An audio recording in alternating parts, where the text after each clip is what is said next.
Party के ticket की कीमत बढ़ाने के लिए दिखाने की कोशिश करते हैं कि प्रधानमंत्री नरेंद्र मोदी जी और भारतीय जनता पार्टी के वो बहुत नजदीक है। चिराग पासवान जी भूल गए हैं कि 2020 के चुनाव में उनकी पार्टी का क्या हश्र हुआ है। माननीय मुख्यमंत्री नीतीश कुमार जी के ऊपर में जब भी वो इस तरह की टिप्पणी करते हैं तो उनका हश्र उनको पता है, हाँ होने हैं। इसलिए अब अपने टिकट को बेचने के लिए वो इस तरीके का अनर्गल आरोप लगा रहे हैं। नमस्कार, स्वागत है आपका डीटीवी भारत में और मैं हूं आपके साथ सृष्टि श्रीवास्तव। बिहार में एमएलसी चुनाव होने वाला है, जिसको लेकर सरगर्मियां तेज हो चुकी है, सियासत तेज है, बयानबाजी का सिलसिला चल चुका है और या यूं कहें सभी राजनीतिक दल अपने दल को मजबूत कैसे करना है एमएलसी चुनाव के लिए उसमें लग चुका है। इसी क्रम में हम प्रवक्ता दानिश रिजवान ने चिराग पासवान लोक जनशक्ति पार्टी रामविलास के राष्ट्रीय अध्यक्ष पर आरोप लगा दिया है टिकट बेचने का। क्या कुछ कह रहे हैं, पहले आप ये सुनिए। देखिए, चिराग पासवान जी का जो स्टेटमेंट आया है, अब उससे ज्यादा हास्यास्पद कुछ नहीं हो सकता। चिराग पासवान जी अब कह रहे हैं कि नीतीश कुमार जी प्रधानमंत्री बनने का सपना देख रहे हैं। मुझे लगता है कि चिराग पासवान जी भूल गए हैं कि 2020 के चुनाव में उनकी पार्टी का क्या हश्र हुआ है। माननीय मुख्यमंत्री नीतीश कुमार जी के ऊपर में जब भी वो इस तरह की टिप्पणी करते हैं तो उनका हश्र उनको पता है।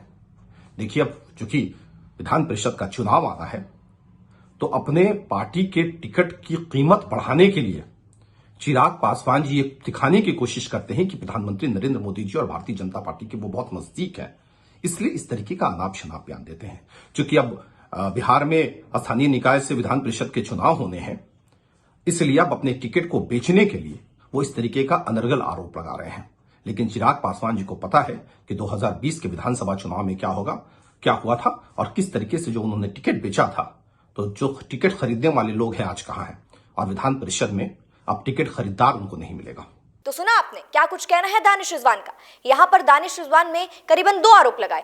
एक आरोप तो कुछ को लगा दिया कि टिकट बेचने का काम करते हैं, टिकट बेचते हैं, ये आरोप लगा दिया, और ये भी कहा कि 2020 के विधानसभा चुनाव में क्या हश्र हुआ था उनका, ये उनको देख लेना चाहिए, ऐसा दानिश रिजवान ने कहा।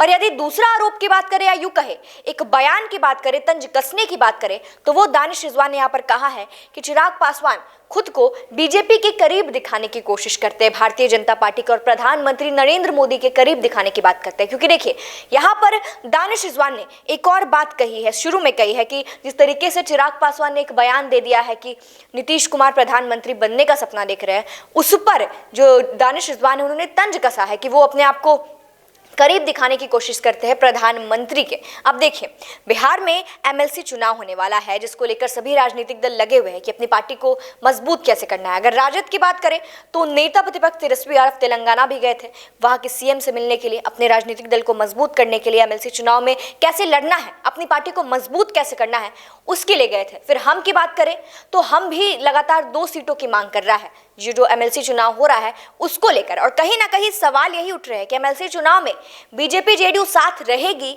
या यही नहीं रहेगी। और इसी के बीच में हम प्रवक्ता ने चिराग पासवान पर टिप्पणी कर दी है, कह दिया है कि बीजेपी के करीब दिखाने की कोशिश करते हैं और साथ साथ एमएलसी चुनाव जो होने वाला है उस पर भी कई सारी बातें कही और चिराग पासवान पर टिकट बेचने का आरोप लगा दिया है कि जो वो टिकट बेचने का काम करते हैं वगैरह वगैरह कहा है। और साथ साथ उन्होंने एक और बात कह दी है कि टिकट खरीदने वाला इस बार मिलता है कि नहीं, ऐसा दानिश रिजवान ने कहा है। तो देखिए, एमएलसी चुनाव जो होने वाला है उसको लेकर सियासत तेज नजर आ रही है, बयानबाजी का दौर जो है वो चलता जा रहा है और सभी जो आरोप है उसका सिलसिला भी चल चुका है।